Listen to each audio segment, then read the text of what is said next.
और फिर से हम आपके लिए रीजनिंग के मोस्ट इम्पोर्टेंट क्वेश्चंस लेकर आए हैं जो किसी ना किसी एग्ज़ाम में या तो ये क्वेश्चन आए हुए हैं या किसी भी एग्ज़ाम में ये क्वेश्चंस आ सकते हैं। तो चलिए शुरुआत करते हैं क्वेश्चन नंबर 1 से। श्रृंखला में अगला नंबर ज्ञात कीजिए। तो यहाँ 1, 2, 5, 12, 27 और आगे कौन सा नंबर आएगा, आइए चेक कर लेते हैं। तो यहाँ आपने देखा होगा कि 1 से 2 कैसे बना। तो यहाँ आप देख पा रहे हैं 1 गुणा में 2 यानी कि 1 गुणा में 2 करके और प्लस का 0 जोड़ दिया तो 2 एकम 2 और प्लस में 0 2 बन जाएगा। ऐसे ही 2 गुणा में 2 कर देंगे, 2 दूनी 4 प्लस में 1 जोड़ दिया गया तो 5 बन गया। इसी तरीके से 5 गुणा में 2 करने पर प्लस के कितने हो जाएंगे, अब 2, 5 दूनी 10 और 2 कितने हो गए 12। ऐसे ही 12 में क्या काम करेंगे हम, 12 में गुणा 2 कर देंगे, 12 में गुणा 2 कर दिया और प्लस में 3 जोड़ देंगे, 12 दूनी 24 और 3 27, 27 में गुणा 2 कर देंगे, 27 दूनी 54 प्लस में 4 कर देंगे, 54 और 4 कितने हो गए 58। तो इस तरीके से ऑप्शन नंबर 3 के अंदर आपको 58 नज़र आ रहा है, तो यही इसका राइट आंसर हो जाएगा। यदि आपको कोई भी क्वेश्चन समझ नहीं आता है तो हमें कमेंट कर सकते हैं या फिर वीडियो को दोबारा से रिपीट कर सकते हैं। चलिए आप इस क्वेश्चन को देखते हैं। दी गई छवि के छवि पैटर्न को पूरा करने के लिए सही विकल्प का चयन करें। तो देखिए सबसे पहले इस वर्ग को हम इस तरीके से बना लेंगे। तो ये पूरा डब्बा बना लिया गया।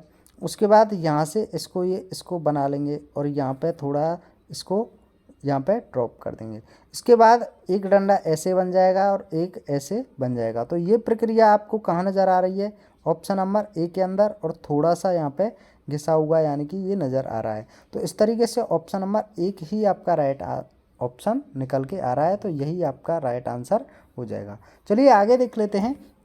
अगले 5 में से 4 में एक विशिष्ट समानता है और वे एक समूह बनाते हैं, इसमें से कौन सा समूह सदस्य नहीं है। देखिए ये आपके लिए यहाँ पे लेटर दिए गए हैं और इन्हीं को ऑप्शन में दे दिया गया है। तो चलिए अब इसको ऑप्शन के हिसाब से क्या ऑप्शन आंसर निकल के आता है। तो जी आपका 7 नंबर पे आता है, ई आपका 5 नंबर पे आता है, सी आपका 3 नंबर पे आता है और ओ आपका 15 नंबर पे आता है। तो आपको एक चीज़ नज़र आ रही होगी जैसे कि 7, 5 और 3 ये सब आपके क्या होते हैं, अभाज्य संख्याएं होती हैं। क्या होती हैं जी, अभाज्य संख्याएं। लेकिन 15 के गुणनखंड किए जा सकते हैं, इसीलिए ओ आपका इसमें राइट आंसर हो जाएगा। ये एक भाज्य संख्या है और तीनों ऑप्शन में आपके अभाज्य संख्या हैं, इसीलिए ऑप्शन नंबर 3 बिल्कुल राइट आंसर हो जाएगा। तो चलिए अब हम नेक्स्ट क्वेश्चन को देख लेते हैं।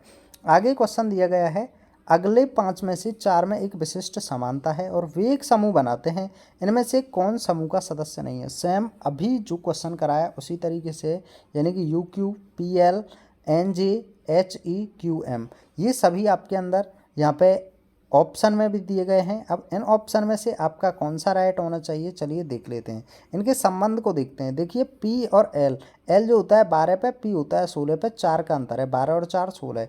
उसी तरीके से क्यू 17 होता है, यू 21 पे होता है, 17 और 4 21, यानी कि 4 का अंतर आ रहा है। उसी तरीके से एन और जे में ये 10 पे होता है, ये 14 पे होता है, +4, यानी कि इधर की तरफ देखेंगे तो +4 हो रहा है। तो सब इन तीनों में 4 का अंतर।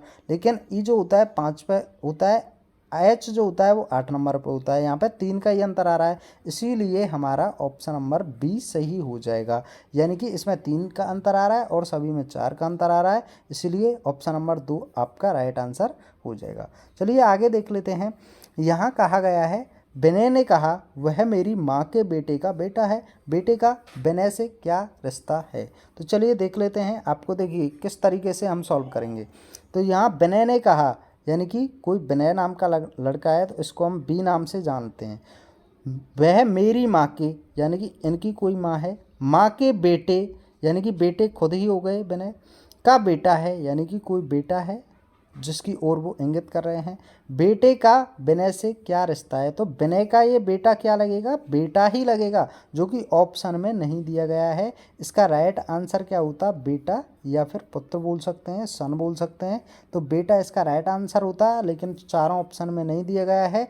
कभी कभी ऑप्शन गलत दे देता है वो, ये सभी क्वेश्चन हमने जितने भी उठाए हैं वो आपके प्रीवियस ईयर क्वेश्चंस के बेस पर हम इन सभी क्वेश्चंस को करा रहे हैं, और इनकी सबसे ज़्यादा उम्मीद होती है इन्हीं क्वेश्चंस के ज़्यादातर आगे एग्जाम में आने की, चाहे आप किसी भी तरह की तैयारी कर रहे हैं। तो चलिए मिलते हैं एक और नए सेशन में। Thanks for watching. जय हिंद, जय भारत।